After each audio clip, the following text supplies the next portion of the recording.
good guy, who's the bad guy? That never goes away. And there's even some pieces of history or within culture where you have to have that answer right. If you identify the wrong person as the good guy, you could be looked down on. You could be fired from certain jobs. And it's a very interesting spot, because how did you get there? Let me give you one, okay? In my mind, Billy the Kid was a good guy. In fact, my son wanted to dress as Billy the Kid for Halloween, and I supported it. And I supported it because I, too, one Halloween was Billy the Kid. Now, Billy the Kid killed a lot of people. Billy the Kid was arrested. As a matter of fact, Billy the Kid escaped from jail and shot the sheriff in the back. So how do you get that he's a good guy? And there's a lot of people that, and I have an answer to that, but I'm just saying, like, if you wanted to look down on me for that, there is another side to the story. And largely it has to do with, I watched the show Young Guns, followed by Young Guns Part 2, like the movie, and they portrayed him as a bit of an anti-hero. Now, I don't actually know a lot about Billy the Kid. I wasn't there for Billy the Kid. I just heard these stories. And that, yes, while he escaped from jail and slipped out of the handcuffs because his wrists were bigger than his hands, or so legend goes, and while he did get double buckshot and he did shoot Sheriff Brady was actually a bad guy that got sworn in as a sheriff and arrested Billy the Kid, because Billy the Kid and his fellow regulators were doing the true justice that the law was meant to do. In fact, Billy and the other regulators, once upon a time, were deputized themselves. In fact, Billy was given a pardon, at least verbally, by the governor of New Mexico. And therefore, I have decided he was a good guy. But I'd be open to hearing the other. You want to know one? And I don't agree with this one. You want to know a bad guy? Jesse James. Jesse James would rob trains and he would shoot people in the back. He would shoot unarmed people in the back and go take their stuff.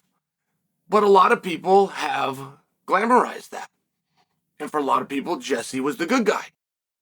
And Jesse and his brother did set out in more of a Robin Hood type fashion. Like, they were from an area that was being abused. That's true. And they were trying to defend their area. That's true. And the money that they were stealing, they were using for good. And they argued they were taking it from bad people. Like, it starts to get pretty convoluted. Where you could also say, man, that was a cold-hearted, cowardly serial killer. But see, it starts to get weird. It starts to get interesting. I want to ask you guys one. I give you that whole backstory on the Old West because I want to ask you one. Sammy the Bull, where do you put him? Salvatore Sammy the Bull Gravano, where do you put him?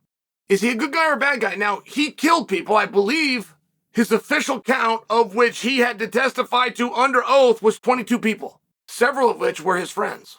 Make no mistake, it was murder. He would openly admit. He would set them up. He would bring them places. He would execute them because that was ordered by the underboss. Who many of you are led to believe that John Gotti was a godfather, and you're kind of close on that story, but he was actually an underboss. And that's pretty cold and that's pretty bad. Sammy tells the story, and he admitted to it. He killed 22 people, and he did a number of years in prison, but he got out. Now, he got out because he went state evidence. He turned John Gotti in and several others. He put a spotlight on the mob, but in exchange for all 22 of those murders, he was going to get out of jail. He wasn't going to die there. As a matter of fact, he did get out of jail. I believe it was in 2019. If I'm wrong, it was 2017. He lives in Arizona. Mafia said they were coming for him. Sammy the Bull said, come get me. Here's where I'm at. Told him the address. And he said the reason he's telling the address is because he does not want them thinking they're going to sneak up on him, thinking that he thinks he's protected. He openly said, I know I am not protected. In the same way as you're looking for me and you're looking to come for me, I'm looking for you too. Now, I don't know what you've done. I don't know what you're capable of doing. But you know what I've done and you know what I am capable of doing. So come on down. If you like the nice weather, I'm in Arizona. It was very interesting. And Sammy now has a YouTube channel. I believe it's called Table in the Back. And he tells these stories. He recounts them. And not all of them does he make himself to be the hero. Such as, okay, well, this guy was doing really bad things. Now, he only killed bad people. I know that I keep saying that, but I'm saying that because I want your opinion of if he was a good guy or a bad guy. He only killed bad people. He didn't necessarily kill people that were worse than him, but he only killed bad people. And a number of those men were fathers whose children are now grown up. I watched an interview with these two girls. Sammy killed their dad, but their dad had been responsible for killing other guys. Not to mention moving drugs, not to doing a number of bad things. Now, somewhere within the underworld, they broke the code. They spoke. They ratted to somebody. There was some reason John Gotti decided to give the order that they go. But then Sammy the Bull revealed that about John Gotti, got him locked up. John Gotti was in fact a bad guy, and Sammy was the one that put him away. Wouldn't that make him a good guy?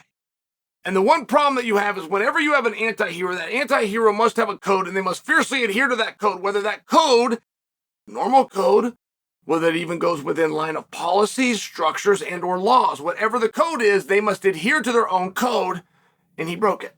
He broke it by ratting.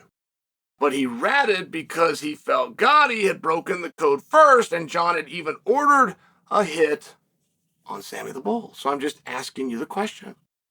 When you have somebody that will admit their wrongdoing, that will admit their bad acts, that comes out and tells other people, do not be like me. Do not think I was a hero.